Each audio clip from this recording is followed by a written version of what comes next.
बिस्मिल्लाहिर्रहमानिर्रहीम। अफ़गानी तालिबान हमारे भाई हैं, लेकिन पाकिस्तानी तालिबान जो हैं, जो कि अफ़गानिस्तान के अंदर पनाह ली हुई है जिन्होंने, वो हमारे दुश्मन हैं। लेकिन हम फिर भी उनको माफ़ करने के लिए तैयार हैं। सदर आरिफ अलवी साहब कह चुके हैं, शाह महमूद कुरैशी साहब कह चुके हैं। ये माजरा क्या है? हुआ यूं कि पाकिस्तान की हुकूमत ने, पाकिस्तान ने अफ़गान तालिबान से ये बात की कि आपकी सरजमीन जो है वो हमारे खिलाफ इस्तेमाल नहीं होगी, और स्पेसिफिकली ये भी कहा कि तहरीक तालिबान पाकिस्तान, जो कि पाकिस्तान के अंदर हमले करते रहे, हज़ारों लोगों की जानें ली, ना सिर्फ हज़ारों लोगों की जानें ली बल्कि बच्चों की जानें भी ली उन्होंने। उनके लिए अफ़गान तालिबान से हमने बात की कि जनाब अली इनको रोकिए, लेकिन उन्होंने, अफ़गान तालिबान ने हमें कहा कि आप मुज़ाकरात कीजिए इनसे। हमें मुज़ाकरात की टेबल के ऊपर पहले हम ले गए थे उनको, अब वो हमें कह रहे हैं कि आप आके उनके साथ बातचीत कीजिए। ये कैसे मुमकिन हो सकता है? जिस किस्म की संगीन नौयत के उन्होंने जराइम किए हैं, क्या उनको माफ़ी मिल सकती है? सदर आरिफ अलवी साहब और शाह महमूद कुरैशी साहब, ज़रा उनसे बात करके देखें। APS के अंदर जिन बच्चों की जाने गई, उनके माँ बाप क्या कहते हैं, क्या सोचते हैं, ज़रा उनसे पूछ लें। तो फिर ये माफ़ी तलाफ़ी की बात क्यों हो रही है? एक तालिबान ने किसी किस्म की गारंटी देने से इस हवाले से इनकार किया। मैं अफ़गान तालिबान की बात कर रहा हूँ, जहाँ पे वो तहरीक तालिबान पाकिस्तान वाले बैठे हुए हैं और कोई मौका हाथ से नहीं जाने देंगे वो पाकिस्तान के अंदर हमले का। माफ़ी की भी हमने बात की है उनसे, लेकिन उन्होंने कहा है कि हम तो आपकी माफ़ी या तलाफ़ी ना हमने मांगी थी, ना हम आपसे जिक्र किया था, और ना ही हमने कोई इस किस्म की बात करनी है। हम तो पाकिस्तान के अंदर एक शरीयत का निज़ाम चाहते हैं और उसके लिए जिद्दोजहद कर रहे हैं। तो फिर ये माफ़ी तलाफ़ी वाली बात कहाँ से आ गई बीच में? तो तालिबान, अफ़गान तालिबान का मसला ये है कि इस वक्त जो उनके जंगजू हैं, वो काफ़ी सारे, उनकी फोर्सेस जो हैं डिप्लीट हुई हुई है अफ़गानिस्तान के अंदर। अपनी पुलिस जो है वो भागी हुई है, कुछ लोग वापस आ गए, कुछ लोग नहीं।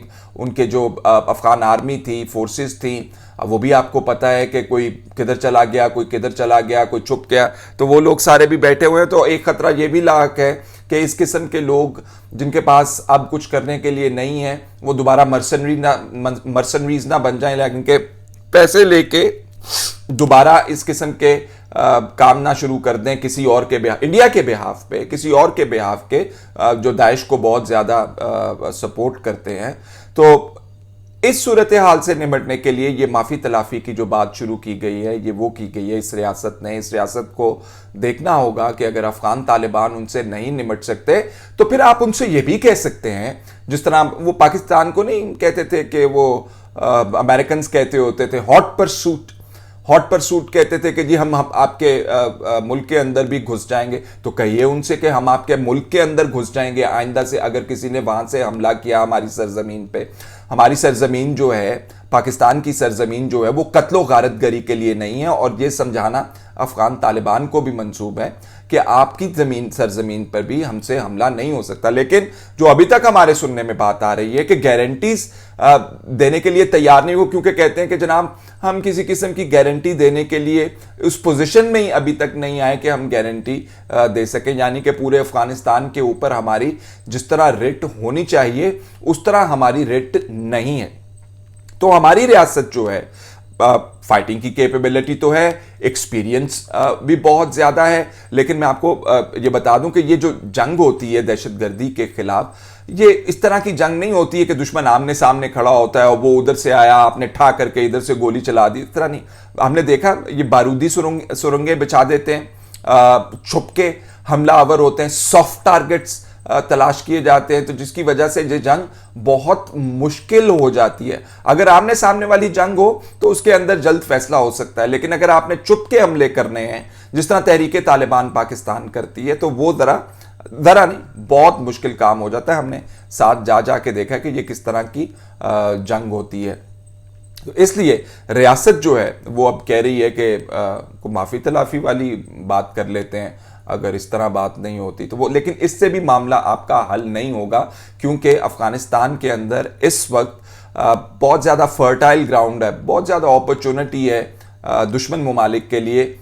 पैसा फेंक, तमाशा देख, पैसे दें और जिससे जो काम करवाना है वो करवाएं, क्योंकि जो मिलिटेंट ग्रुप्स हैं उनका कोई जरिया माश तो होता नहीं है, खेती बाड़ी तो करते नहीं हैं वो, खेती बाड़ी करके पैसे कमा रहे हों और वो उससे अपना गुजर बसर कर रहे हों, और जब उन्हें महसूस हो कि मुल्क के अंदर कोई गलत काम हो रहा है तो वो बंदूक लेके खड़े हो जाए, ऐसा नहीं होता।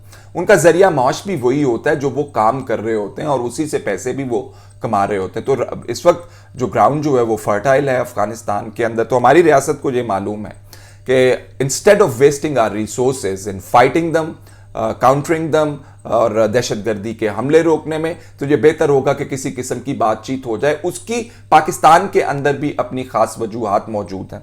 हमारी सिक्योरिटी इस्टेब्लिशमेंट फील करती है कि पाकिस्तान के अंदर बहुत सारी ऐसी वजूहात मौजूद हैं जिनकी बिना के ऊपर खदशात हैं कि इनसे निमटने में मुश्किल पेश आ सकती है। फॉर एग्जाम्पल वो क्या कहते हैं कि एक तो आप इस थ्रेट को जो है वो पोटेंट थ्रेट को सीरियसली लेते ही नहीं है। वो कहते हैं कि जी अभी तक पार्लियामान के सामने इस मामले को रखा ही नहीं है, पार्लियामान ने डिस्कस ही नहीं किया। तो पार्लियामेंट ने क्या डिस्कस करना है? पार्लियामेंट ने तो तालिबान की हुकूमत अफगानिस्तान के अंदर आई है, वो मामला नहीं डिस्कस कर सके अभी तक। पूरी दुनिया की पार्लियामेंट्स के अंदर डिस्कस हो गया, हमारी पार्लियामेंट के अंदर डिस्कस नहीं हुआ। तो तालिबान, तहरीक तालिबान पाकिस्तान वाली बात जो है वो कौन रखेगा उनके सामने, कौन डिस्कस करेगा, क्या बात होगी, कब होगी, वो एक और किस्सा है। ये बात भी एक करते। दूसरी बात कहते कि जी जो यहाँ पे सज़ा और जज़ा का निज़ाम है उसके अंदर बहुत ज़्यादा लूप होल्स हैं। वो लूप होल्स क्या हैं? फॉर एग्ज़ाम्पल कहते हैं कि जी 250 के करीब, 230 के करीब लोग जो हैं उनके मुकदमे दहशतगर्दों के अपीलें जो हैं मिलिट्री कोर्ट से, जब मिलिट्री कोर्ट्स ऑपरेट कर रहे थे तो हाई कोर्ट के पास अपील्स गई थी और उसमें से कोई 130 के करीब जो हैं लोग जो है वो छोड़ दिए गए थे। और ये शिकवा किया जाता है कि उन इतनी बड़ी तादाद के अंदर जो लोग हैं वो छोड़ दिए। ये रियासत जो पाकिस्तान की है इस वक्त उनके नज़र एक बहुत बड़ा दर्द सर है, एक खदशा या ख़तरा लटक रहा है जिसको वो काउंटर करना चाहते हैं। यहाँ पे ये सवाल भी खड़ा होता है कि अफ़गानिस्तान की हुकूमत, तालिबान की हुकूमत आती है अफ़गानिस्तान के अंदर, तो साथ ही साथ ये बोतल में से जिन की तरह तहरीक तालिबान पाकिस्तान निकल आता है। ये कौन लोग हैं, किस तरह आ गए बाहर? तो एक जो तौजी पेश की जाती है या रीज़न दिया जाता है इसका वो ये है कि तालिबान जब आए तो उन्होंने जेलों में से धड़ाधड़ कैदियों को बाहर निकालना शुरू किया और उसके अंदर कई ऐसे लोग थे जो इन ऑर्गेनाइजेशंस का हिस्सा थे और वो दोबारा आके उन्होंने वही काम शुरू कर दिए।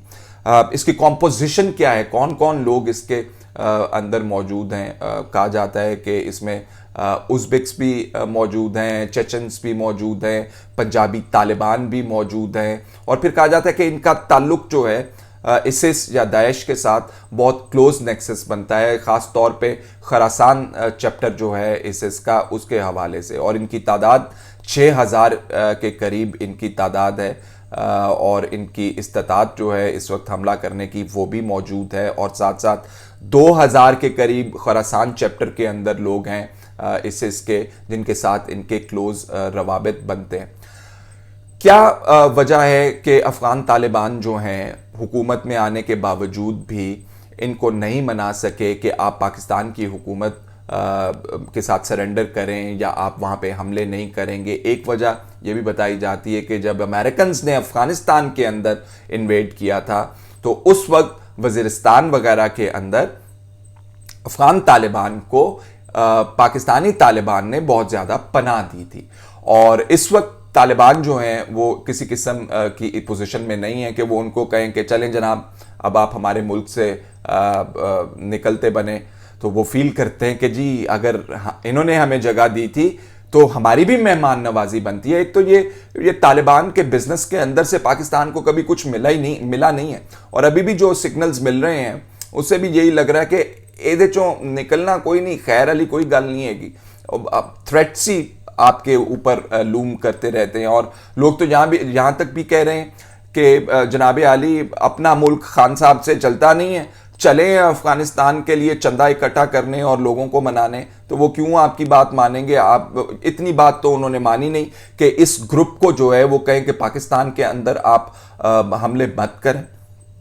एक और वजह जो ख़ास तौर पे परेशान कौन वजह है सिक्योरिटी इस्टेब्लिशमेंट के लिए, वो ये है पाकिस्तान के सिक्योरिटी इदारों के लिए कि इनके ताल्लुकात जो हैं तहरीक तालिबान पाकिस्तान के, वो जो फाटा के फॉर्मर फाटा के एरियाज़ हैं जिसके अंदर एजेंसीज आती हैं, नॉर्थ साउथ मोमन,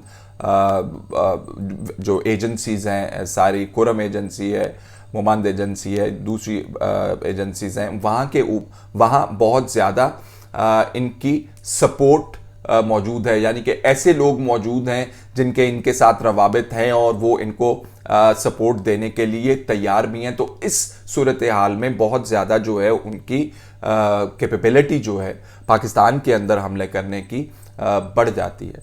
आप ज़रा तहरीक तालिबान पाकिस्तान की मैं तो कहूँगा कि ऑडोसिटी आप ज़रा देखिए कि उन्होंने जो पेशकश हो रही थी रियासत की तरफ से कि जी माफ़ी तलाफ़ी की भी बात हो सकती है, उसके ऊपर उन्होंने कहा कि जी हम कौन सी आपसे माफ़ी तलाफ़ी की बात कर रहे हैं, हम तो एक बड़ा हमारा ज़बरदस्त किस्म का कॉज है जिसको हम लेके चल रहे हैं। लेकिन पाकिस्तान के अंदर लोग अभी भूले नहीं हैं कि किस किस किस्म के हमले दहशतगर्दी के यहाँ पे किए गए, कितने कितने लोगों की एक एक हमले के अंदर जान गई, किस इम्प्यूनिटी से बच्चों को, औरतों को, बूढ़ों को, मर्दों को, सिविलियंस को बुचर किया जाता रहा इन ऑर्गेनाइजेशंस के अंदर, और ये बंदूकें उठा के जो हैं हमले शुरू कर देते हैं और फिर ये भाग जाते हैं और फिर ये आ जाते हैं।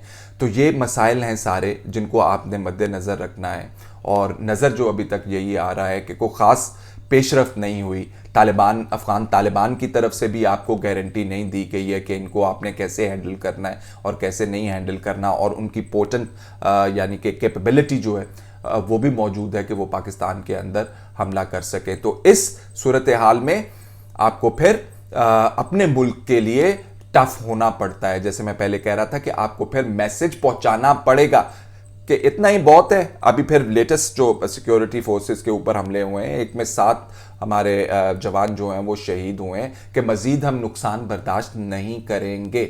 आपको तदारुक करना होगा, आपको अपनी सरहदों की हिफाजत खुद करनी होगी, नहीं तो फिर हम भी आपके अंदर मुल्क के अंदर घुस के, हमारे पास कैपेबिलिटी मौजूद है, हम भी हमले करेंगे। और तरीक़ेकार भी हो सकते हैं उनको मनाने के लिए, ये एक सख्त तरीक़ाकार है, और तरीक़ाकार भी हो सकते हैं, वो लीवरेज भी इस्तेमाल किया जा सकता है। लेकिन जो इस वक्त मामलात चल रहे हैं उनसे नज़र ये आता है कि आपका पाकिस्तान का कोई ख़ास किस्म का लिवरेज उनके ऊपर इस तरह नज़र नहीं आया। वो हुकूमत साजी उन्होंने की अपनी, और पहले कहते रहे कि हम इंक्लूसिव गवर्नमेंट बनाएंगे, हज़ारास को, ताजिक्स को, उज़्बेक्स को, इन तमाम लोगों, चेचन्स को या उज़्बेक्स को, जहाँ उज़्बेक्स, हज़ारास, ये तमाम लोगों को हम जो वहाँ पे माइनॉरिटीज़ मौजूद हैं उनको हिस्सा बनाएंगे हुकूमत का। लेकिन नहीं किया उन्होंने।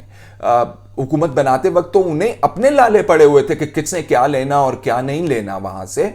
तो वो दूसरे लोगों को आने वाले वक्त के अंदर इमरान खान साहब की कॉल के ऊपर क्या देंगे या नहीं देंगे, बहुत बड़ा सवालिया निशान इसके ऊपर भी पड़ा हुआ है। लेकिन जैसे मैंने पहले कहा कि 2 टोक के अंदर, अल्फाज के अंदर आपको बात करना होगी कि हम अपनी सरजमीन के ऊपर मज़ीद नुकसान बर्दाश्त नहीं करेंगे। फ़िलहाल इतना ही, इजाज़त दीजिए, अल्लाह हाफ़िज़।